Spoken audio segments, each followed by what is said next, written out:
Quran atas meja nah.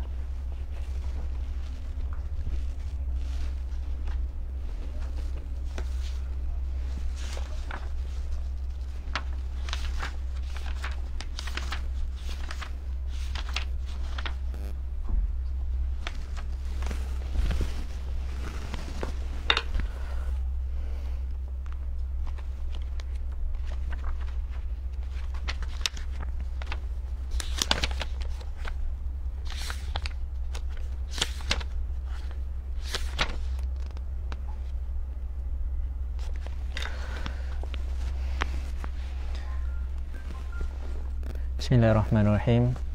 Assalamualaikum warahmatullahi wabarakatuh. Alhamdulillah wassalatu wassalamu ala sayyidina Rasulillah wa ala alihi wa sahbihi wa man wala. Ashhadu an la ilaha illallah wahdahu la syarikalah wa ashhadu anna Muhammadan abduhu wa rasuluh. Rabbi shrah lana sudurana wa yassir lana umurana wa hlul 'uqdatam min alsinatina yafqahu aqwalana. Allahumma ja'al Qur'an al-Karim rabi'a qulubina wa nura sudurina wa dhahaba humumina wa jala'a ahzanina warzuqna tilawatahu ana al-laili wa ana an-nahar wa 'allimna minhu ma jahilna wa dhakkirna minhu ma nussina waj'alhu hujjatan lana wa la 'alaina. Amma ba'd. Qala Allah subhanahu wa ta'ala fil Qur'anil Karim, a'udzu billahi minasyaitonir rajim. Wasbir nafsaka ma'al ladzina yad'una rabbahum bil ghadati wal 'ashyi yuriduna wajha wa la ta'du 'aynaka anhum turidu zinatal hayatid dunya wa la tuti' man aghfalna qalbahu an dzikrina wattaba hawahu wa kana amruhu furuta. Allah subhanahu wa ta'ala telah berfirman dalam surah Al-Kahfi ayat ke-28, dan bersabarlah wahai Muhammad bersama orang yang menyeru Tuhannya pada waktu pagi dan senja dengan mengharap keredaan Allah Subhanahu wa taala, dan janganlah kedua matamu berpaling daripada mereka kerana mengharapkan perhiasan kehidupan dunia, dan janganlah engkau mengikuti orang yang hatinya telah kami lalaikan dari mengingati kami serta menuruti keinginannya dan keadaannya sudah melewati batas. Alhamdulillah, pertama sekali kita ucapkan lafaz syukur kepada Allah Azza wa Jal. Pada hari ini kita masih lagi dikurniakan nikmat, pelbagai nikmat, dan antara nikmat yang terbesar adalah nikmat hidayah. Nikmat hidayah dalamnya juga adalah nikmat iman dan nikmat Islam. Maka kita kena bersyukur dengan nikmat yang dikurniakan oleh Allah Subhanahu wa taala dengan melaksanakan segala perintahnya dan meninggalkan larangannya.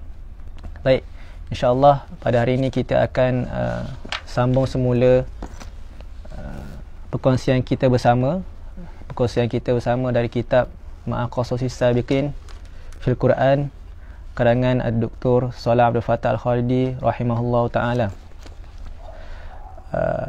Kita insya-Allah akan bertadabbur satu kisah daripada surah di dalam Al-Quran, iaitu surah Al-A'raf ayat 175 sehingga ayat 177. Qala Allah Subhanahu wa ta'ala, a'udzu billahi minasyaitonir rajim. Watlu 'alaihim naba'al ladzi atainahu ayatina fansalakha minha fa'atba'ahu asy-syaitanu fakana minal ghawin. Walau syi'na la rafa'nahu biha walakinnahu akhlada ilal ardi wattaba'a hawah famathaluhu kamathalil kalbi in tahmil alaihi yalhath aw tatrukhu yalhath dzalika mathalul qaumil ladzina kadzdzabu biayatina faqsusil qasasa la'allahum yatafakkarun. Sa'a mathalanil qaumul ladzina kadzdzabu biayatina wa anfusahum kanu yadhlimun. Maksudnya,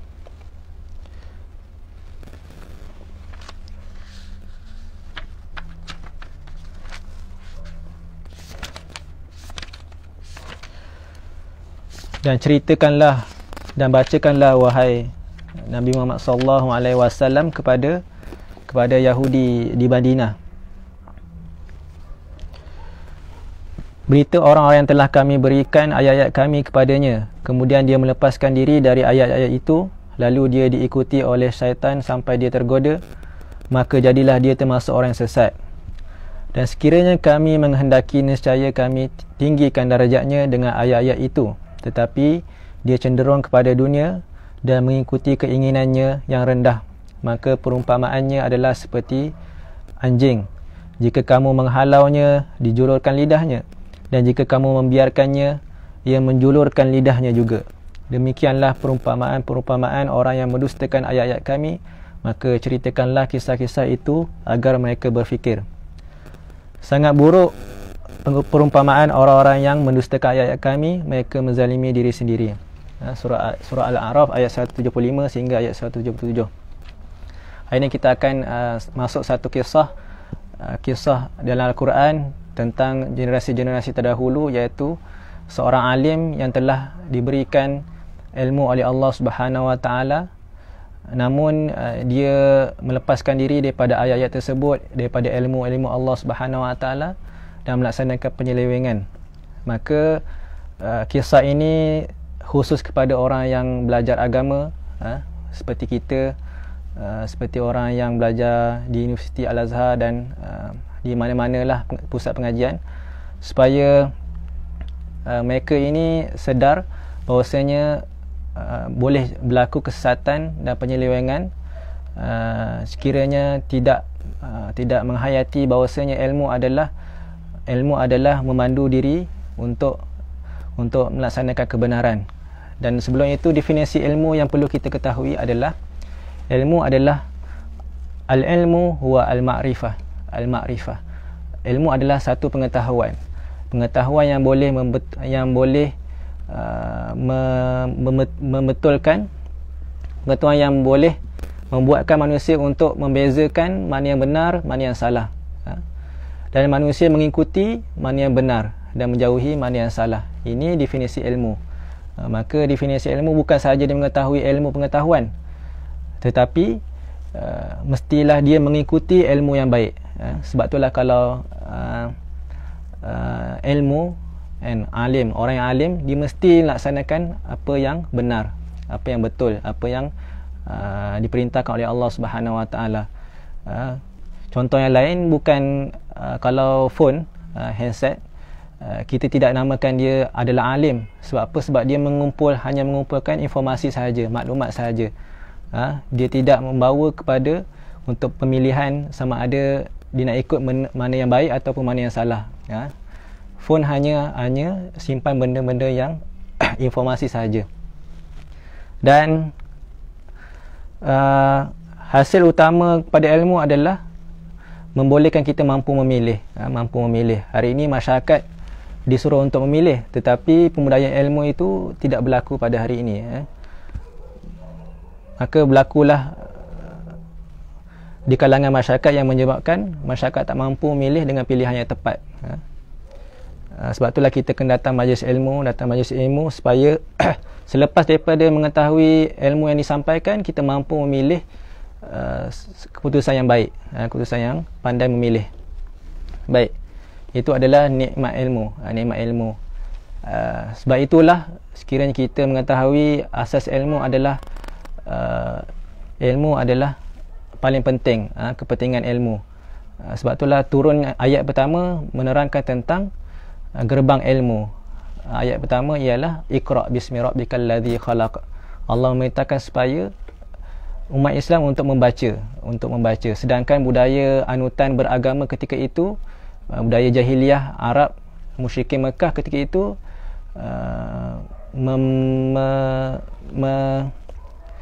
membenarkan rakyatnya, masyarakatnya supaya ikut sahaja apa yang telah ditetapkan, apa yang telah diputuskan oleh nenek moyang mereka.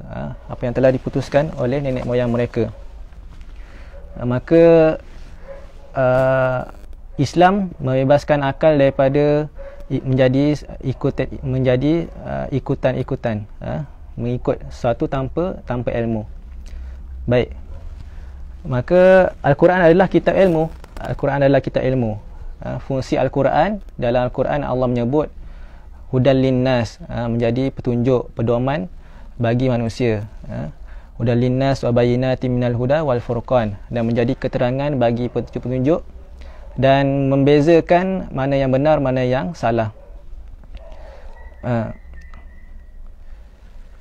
Maka latar belakang budaya beragama ketika terdahulu kan, yang menyebabkan supaya manusia jangan berfikir, jangan mengkaji, jangan mempunyai akal yang kritis, jangan banyak bertanya. Ini budaya-budaya masyarakat Arab jahiliah ketika dahulu. Maka lantas Allah Subhanahu Wa Taala menurunkan satu kalam, iaitu Iqra, bacalah, bawa kepada Iqra bismi rabbikal ladzi khalaq, bawa kepada dua elemen, iaitu elemen intelektual dan spiritual, rohani. Iqra, bacalah, menggambarkan kepada kita supaya menuntut ilmu. Bismi rabbikal ladzi khalaq, dengan ilmu itu mendekatkan diri kita kepada Allah Subhanahu Wa Taala. Begitu juga budaya-budaya agama yang lain, sebagai contoh agama Kristian terdahulu. Agama Kristian di Eropah, apa yang difatwakan oleh paderi-paderi mereka, agama-agama mereka, supaya jangan banyak bertanya. Orang yang bertanya ni mereka akan dipenjarakan, mereka akan dibakar.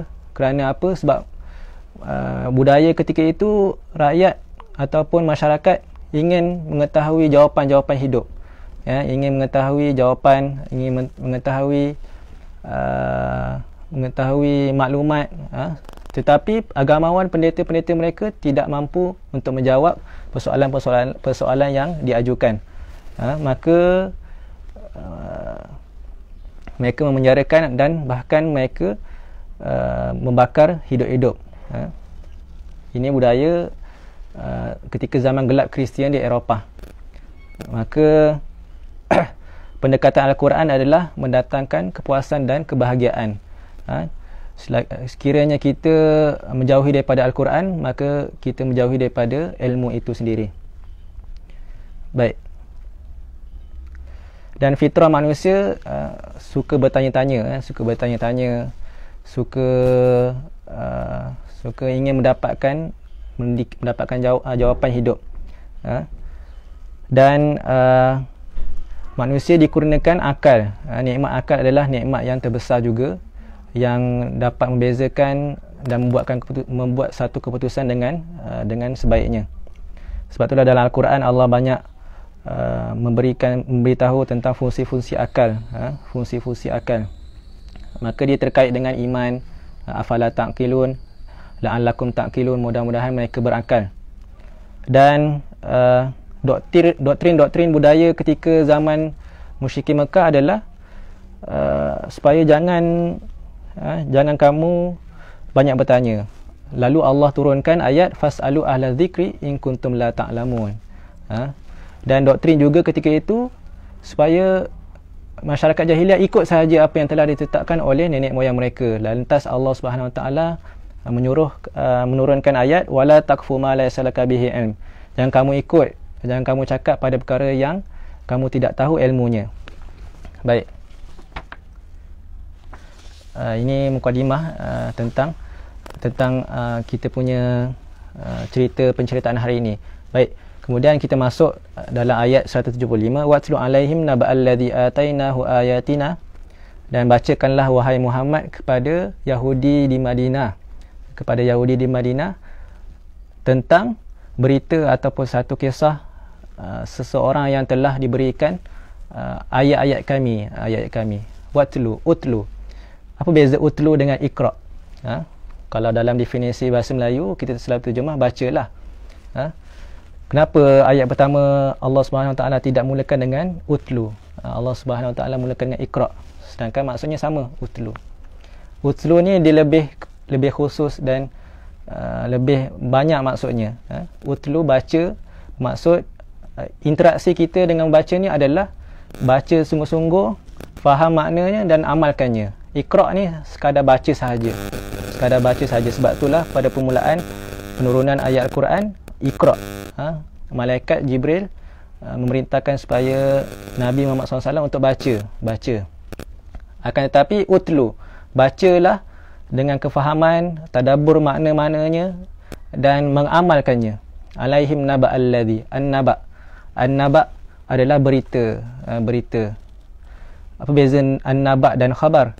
Khabar diterangkan oleh Syekh Salam Abdul Fattah Al-Khalidi, an-naba ni adalah berita yang pasti benar, berita yang pasti tidak ada kesalahan penyelewengan. Akan tetapi khabar ni qad yakunu kadzban wa qad yakunu sidqan, boleh jadi benar, boleh jadi salah.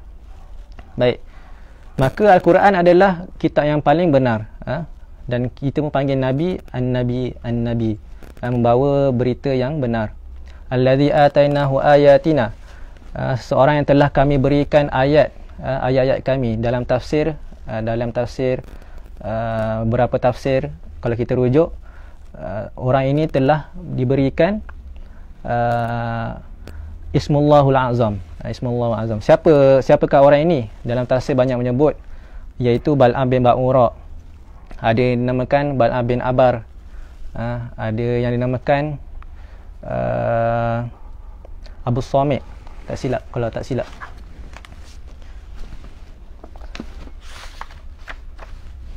Umayyah bin Abi Salt. Umayyah. Maafkan, Umayyah. Ada Bal'am bin Ba'ura, Bal'am bin Abar. Dia adalah daripada kalangan Bani Israel. Ada yang dikatakan daripada orang Yaman. Banyak khilaf di antara siapakah orang yang alim ini. Akan tetapi kita lebih berfokus supaya mengambil pengajaran daripada di sebalik kisah ini. Tak kisahlah nama dia apa pun, dan ini adalah antara mubaham sama-sama yang diterangkan oleh Allah Subhanahu Wa Taala. Baik, fansalakha minha fa'atba'ahu syaitan fakana minal ghawin. Kemudian dia mencabutkan dirinya daripada pakaian ataupun pakaian ilmu yang telah dikurniakan oleh Allah Subhanahu Wa Taala. Allah dah bagi dia ilmu tentang kitab-kitab terdahulu. Begitu juga Ismullahul Azam. Bal'am bin Ba'ura ni kisah Israiliyat yang diterangkan oleh Syekh Salah. Kalau kita tengok dalam muka surat 256 riwayat Tabari, dalam tafsir Tabari,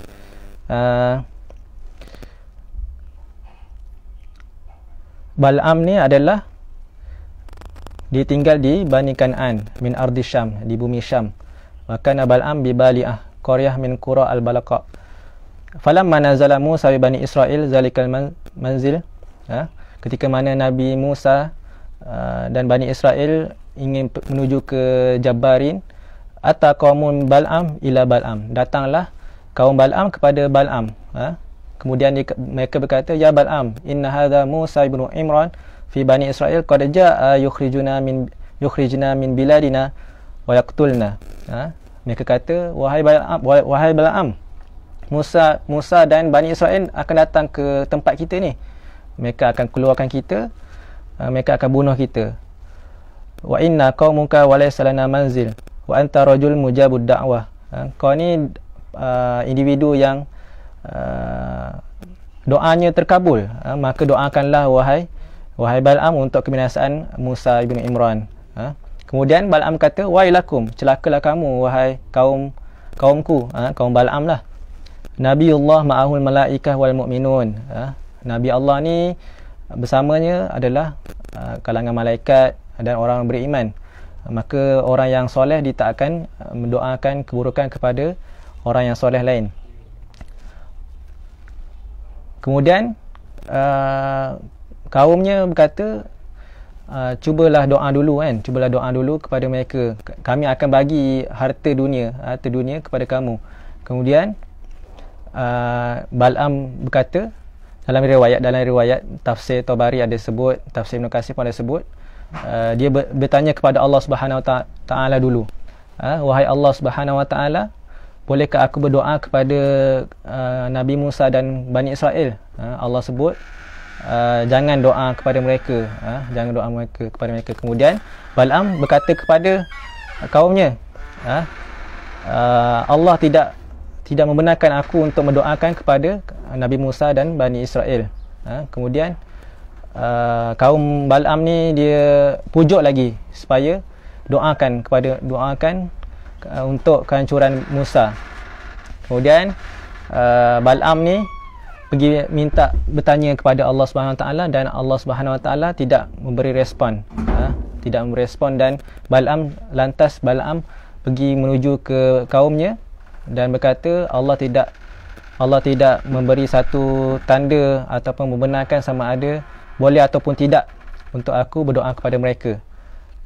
Lantas kaumnya berkata, kalau begitu, sekiranya Allah larang kamu untuk mendoakan kepada mereka, mestilah Allah akan bagi tahu.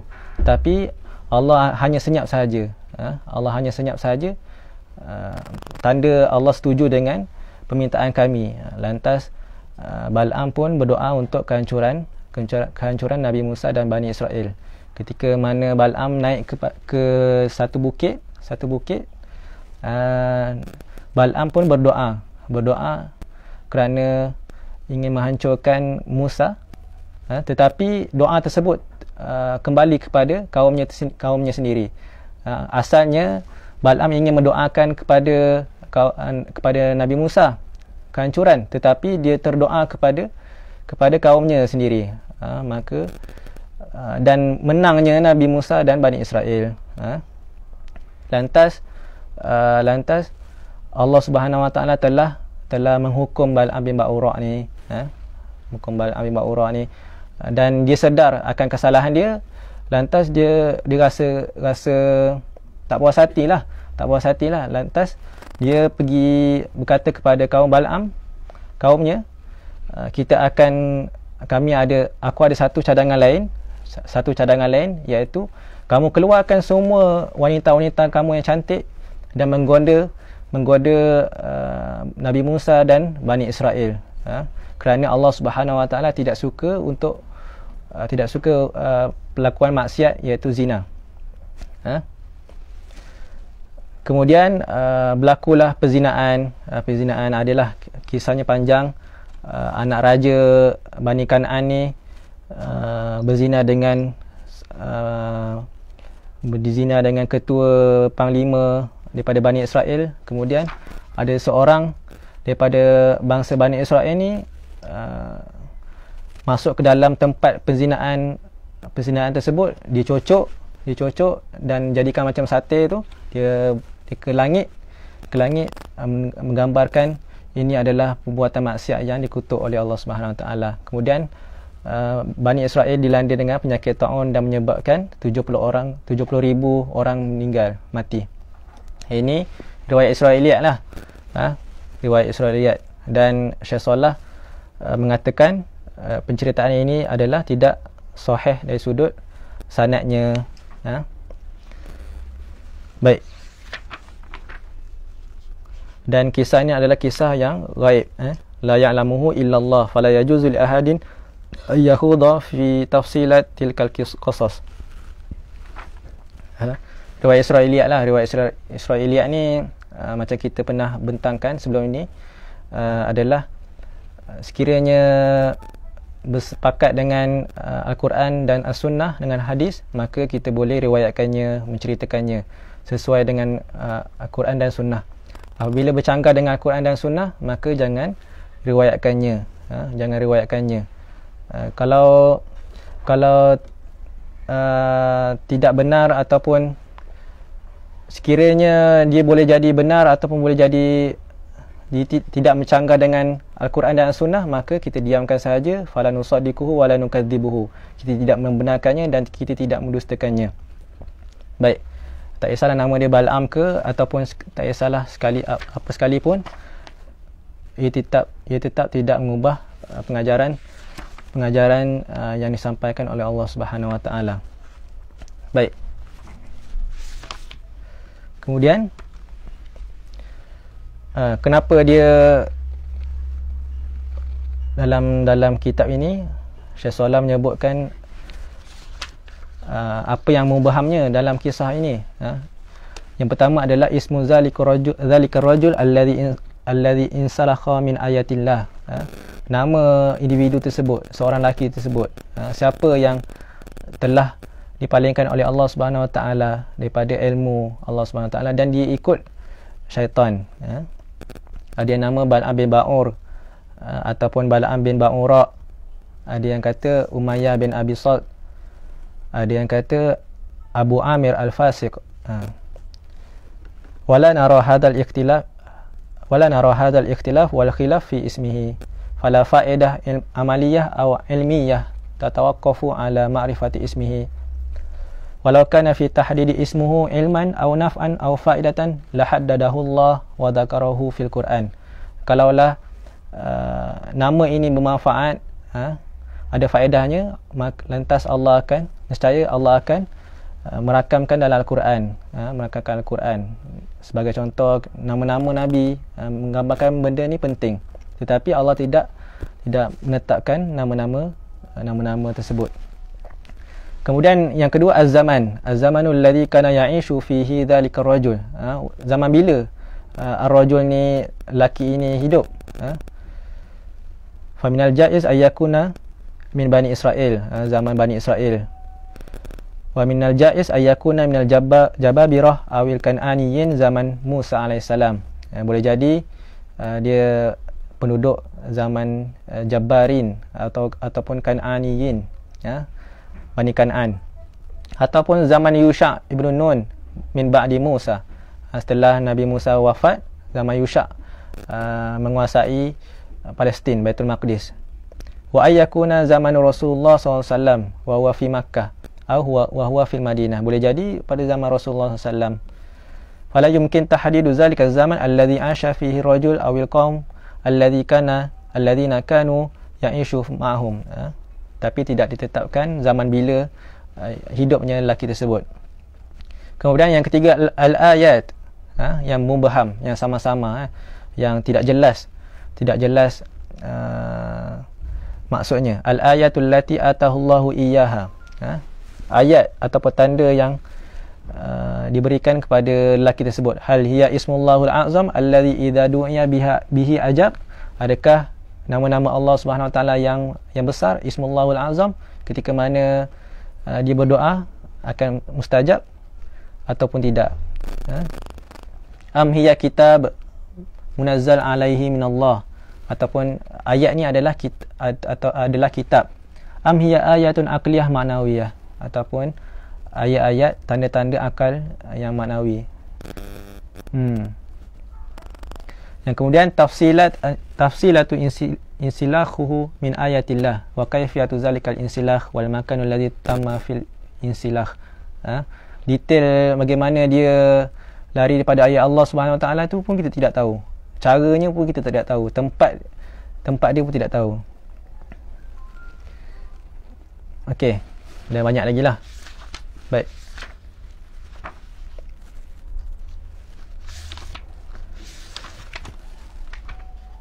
Dan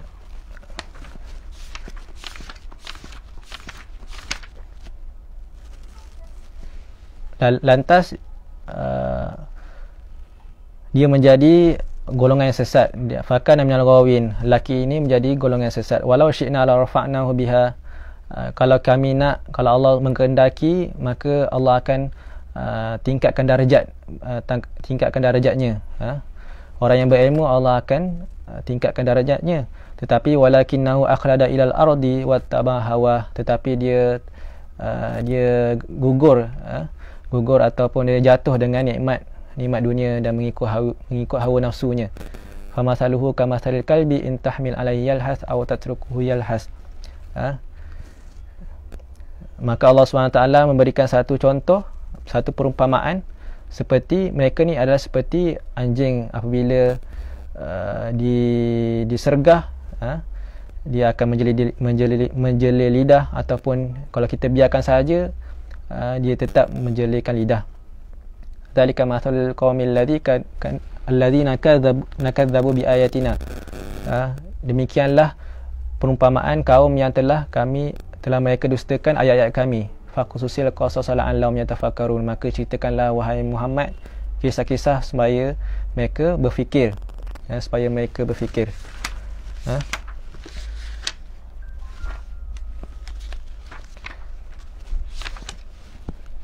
Maka pengajaran yang boleh kita ambil antaranya adalah orang yang alim boleh juga terjerumus dalam kebinasaan apabila mereka memandang nikmat dunia di hadapan mata, sedangkan ilmu ataupun makrifah yang diberikan oleh Allah Subhanahu Wa Taala mestilah melindungi dirinya daripada melaksanakan yang dicanggah oleh Allah Subhanahu Wa Taala. Sebab itulah pakaian bagi orang yang mempunyai ilmu adalah iman. Al-iman wajidul insan. Iman adalah kulit bagi manusia. Sebab apa? Kulit manusia ni melindungi diri daripada bahaya, menutup daging. Dalam kitab ni Syekh Solah memberikan perumpamaan kulit manusia ni melindungi daripada bahaya, menutup daging, kulit yang menggambarkan kecantikan. Iman melekat di tubuh manusia. Iman ni melindungi daripada bahayanya dan menjadikan dia jujur dan istiqamah. Menjadikan manusia ini bersifat jujur dan istiqamah dengan kebenaran. Dan kesan sekiranya kita menjauhi daripada kebenaran dan mengikuti hawa nafsu, fa'atba'ahu syaitan, dia mengikut apa yang syaitan arahkan, fakana minal ghawin, dia akan jadi sesat, golongan sesat. Walau syi'na la rafa'nahu biha walakinnahu akhlada ilal ardi, kalaulah kami menghendaki, mestilah kami akan angkat dia, meningkatkan darjatnya, tapi dia akhlada ilal ard, jatuh dengan nikmat dunia, wattaba hawa, kerana mengikut hawa nafsunya. Ini adalah kesan-kesan mereka yang meninggalkan kebenaran lah. Kemudian yang terakhir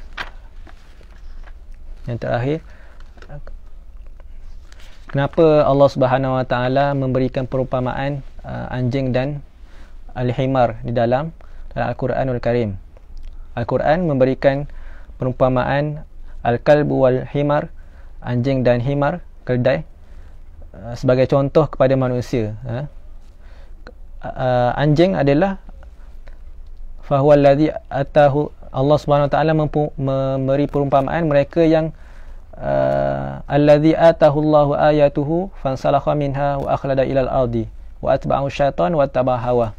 Mereka yang Allah memberikan perumpamaan mereka yang telah diberikan ayat-ayat Allah Subhanahu Wa Taala, tanda-tanda kekuasaan Allah Subhanahu Wa Taala, tetapi dia membuangnya, mencabut pakaian itu daripada dirinya, seumpama anjing. Kerana apa? Al-alimul lazi lam ya'mal bi ilmihi, kerana orang yang alim tidak beramal dengan ilmu yang dia ada.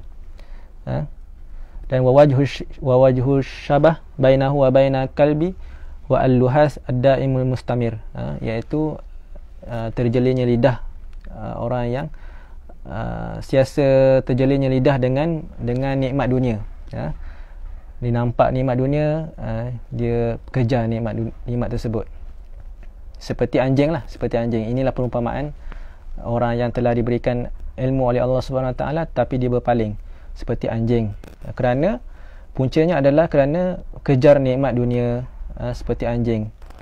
Kemudian perumpamaan yang tersebut seterusnya adalah himar, fawadhalikal alim alladhi lam ya'mal bi ilmihi, sama juga orang yang alim tetapi tidak beramal dengan ilmunya.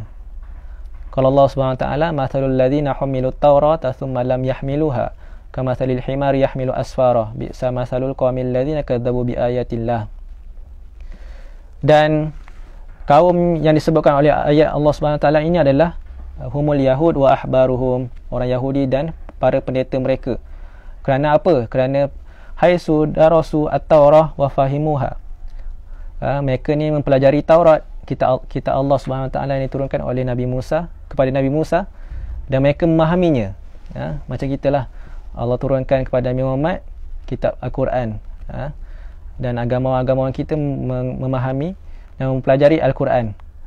Wa hamiluha wa za'amu ilmuhum biha lakinnahum lam yaltazimu biha fi hayatihim al-amaliyah. Mereka tidak beriltizam dengan apa yang mereka pelajari dalam kehidupan seharian mereka.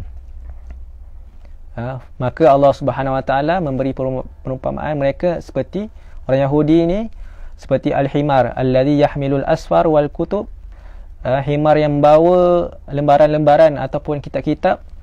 Innahu yahmiluha wa la yadri ma biha, dia membawanya tapi dia tidak tahu apa yang dibawa. Keldai dia hanya angkat barang-barang saja tapi dia tak tahu barang itu apa.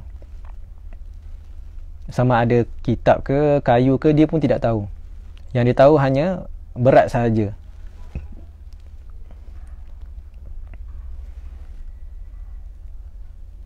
Baik.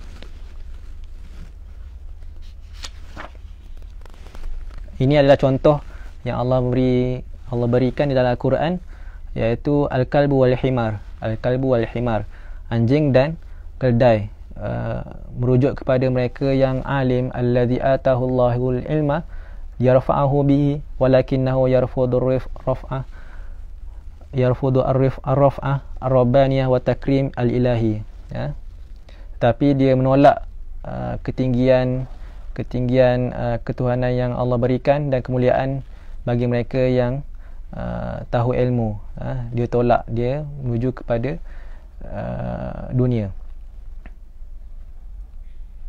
Asalnya Allah mengangkat kemuliaan orang yang berilmu, tetapi mereka lari daripada kemuliaan tersebut menuju kepada hawa nafsu, menuju kepada hawa nafsu. Baik.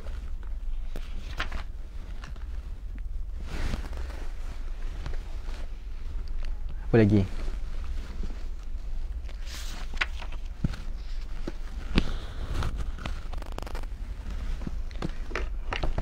Saya kira itu sahaja untuk perkongsian kita bersama. Minta maaf saya silap dalam perkongsian kita ini.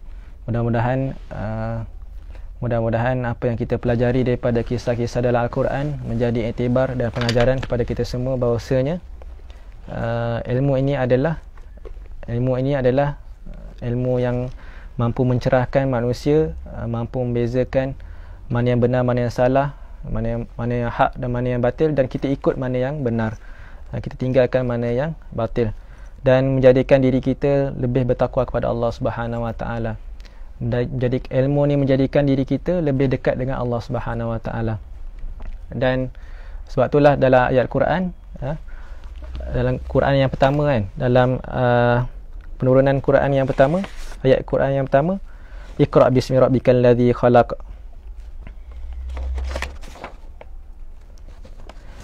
Bacalah, merujuk kepada sifat intelektual, amalan intelektual. Bismi rabbikal ladzi khalaq, dengan nama Tuhan kamu yang menciptakan kamu. Iaitu ilmu ini adalah mampu menghubungkan, mampu menemukan kita dengan Tuhan. Dan ilmu ni luas.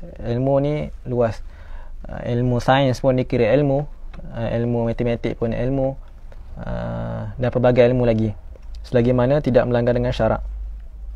Dan unsur ilmu adalah diterangkan juga, antara unsur-unsur ilmu adalah alamah. Alamah alamah ni maksud bukti, petanda, penjelasan. Semakin kita belajar, semakin kita jelas alamah. Dan terkait juga alamah ni dengan ulama. Ulama fungsinya adalah menjelaskan kepada umat, bukan makin kelirukan umat. Baik, dan yang kedua, unsur ilmu yang kedua adalah asar, iaitu memberi kesan. Ilmu ini mestilah memberi kesan kepada orang yang belajar, memberi kesan kepada manusia dan merubah hidup manusia.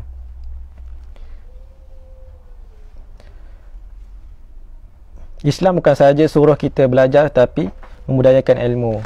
Inilah faktor para sahabat radhiyallahu anhum ajmain sangat seronok dengan Nabi Muhammad SAW. Bila mereka duduk dengan Nabi Muhammad SAW, mereka rasa mereka akan mendapat ilmu-ilmu yang baru. Maka kafir musyrikin Mekah sangat dengki dengan Nabi Muhammad SAW, kerana Nabi ni ada je ilmu yang baru yang ingin dikongsikan. Begitu juga kita kena duduk dengan kawan-kawan Kalau kita duduk dengan dia, dia asyik kongsikan kepada kita ilmu-ilmu yang bermanfaat, bukan perkara-perkara yang melarakan, main game dan sebagainya tu, itu kena jauhkan. Baik. Iqra bismi rabbikal ladzi khalaqal insana min 'alaq. Dialah yang menciptakan manusia daripada gumpalan min 'alaq. Apabila kita dapat ilmu, kita kena semakin kenal, kena makin sedar asal usul kita daripada mana. Daripada nutfah, air mani, kemudian jadi alaq, gumpalan. Jadilah seperti padi. Semakin kalau kita perasan kalam-kalam orang Melayu kan, jadilah seperti padi, semakin berisi semakin tunduk, semakin berisi semakin tunduk. Bukan semakin berisi, makin banyak ilmu kita rasa bangga dan sebagainya. Ilmu menjadikan diri kita sentiasa tenang. Iqra wa rabbukal akram. Bacalah, dan Tuhan kamu yang paling mulia. Jangan anggap orang lain lebih mulia daripada Allah Subhanahu Wa Taala. Jangan anggap ideologi lain, faham-faham lain lebih mulia daripada ilmu Allah Subhanahu Wa Taala. Allah paling mulia. Jangan pintas autoriti Allah Subhanahu Wa Taala. Allazi 'allama bil qalam. Yang telah Allah ajarkan dengan pena. Pena. Setelah tertib untuk kita menuntut ilmu, yang pertama adalah dengan banyak membaca, kemudian barulah kita menulis. Kadang-kadang kita terfikir asyik ramai banyak bengkel-bengkel menulis, tapi hasilnya, KPI-nya tidak ramai yang menulis. Kerana apa? Sebab secara tertibnya tidak ramai yang suka membaca. Kerana membaca ni adalah kita dapat mengumpulkan modal ilmu, dan barulah kita boleh menulis, mudah untuk menulis. Allamal insana ma lam ya'lam. Allah mengajarkan kepada manusia apa yang dia tidak ketahui. Kalla innal insana la yatgha. Tetapi manusia ni suka melampaui batas. Apabila ara'ahu istaghna, dia rasa dah cukup dah. Dia rasa ilmu dia dah banyak. Tak perlukan ilmu yang lain. Dan yang terakhir,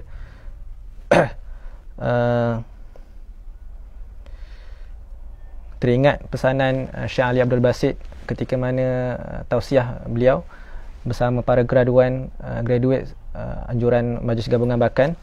Dia kata dalam hadis, khairukum man ta'allama al-Quran wa 'allamah. Sebaik-baik mereka yang mempelajari Al-Quran, dia kena mengajarkannya. Islam bukan hanya mementingkan an-nadhari faqat, mementingkan teori sahaja, tapi Islam mementingkan juga kepada amal. Maka manifestasi daripada kita mempelajari sesuatu adalah kita kena beramal dengan apa yang kita ketahui. Baik, nasihat itu saja. Minta maaf salah silap.